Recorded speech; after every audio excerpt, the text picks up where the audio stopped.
Bonjour, bonjour, j'espère que vous allez bien. Aujourd'hui, je voulais vous partager une notion qui revient souvent ces derniers temps lors des consultations. C'est cette notion de revenir à l'intention derrière la forme. Je m'explique.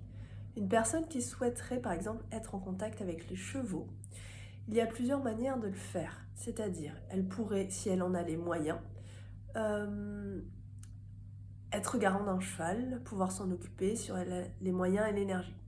Mais il y a aussi d'autres manières, c'est d'aider en écurie, c'est de prendre des cours ou autre. Si on revient à l'intention, c'est d'être en contact avec les chevaux. Et qu'est-ce qui se joue derrière? Peut-être c'est d'en apprendre davantage sur les chevaux, sur soi, sur comment prendre soin d'un animal ou autre. Donc là, il peut y avoir plusieurs formes, mais revenir à l'élan premier permet qu'il n'y ait pas cette frustration. Et notamment le fait d'être enfermé dans une certaine forme. Je vous donne un autre exemple. Une personne qui souhaite se lancer en tant que thérapeute ou dans l'idée de prendre soin des autres, ce qui est intéressant de faire, c'est déjà questionner qu'est-ce qu'ils entendent derrière le mot prendre soin. Quelle est l'intention derrière le fait de prendre soin des autres? Est-ce que c'est de la reconnaissance?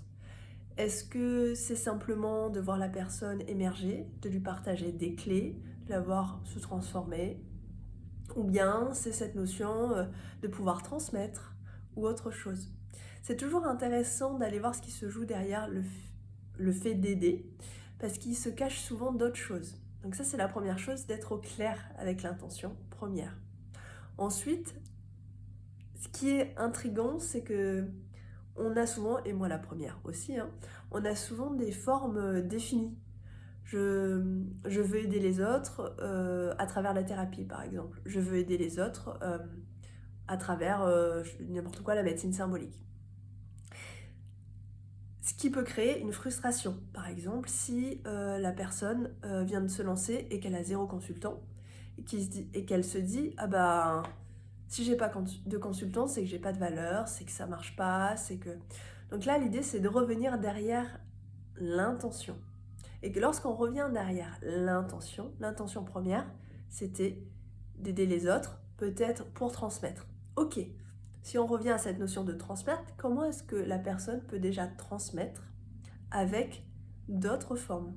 Ça peut être en faisant des vidéos, ça peut être en proposant des ateliers, ça peut être juste en étant en contact et en proposant un e-book, en contact avec les gens, répondre à leurs questions. Il peut y avoir vraiment plusieurs manières de répondre à l'élan premier, à l'intention première, qui était par exemple de transmettre.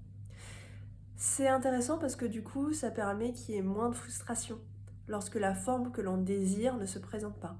Cela ne veut pas dire que la forme ne va jamais se présenter, mais ça laisse plus de possibilités à la personne de s'adapter et de trouver une forme qui lui correspond, plutôt que ce que la tête a pensé.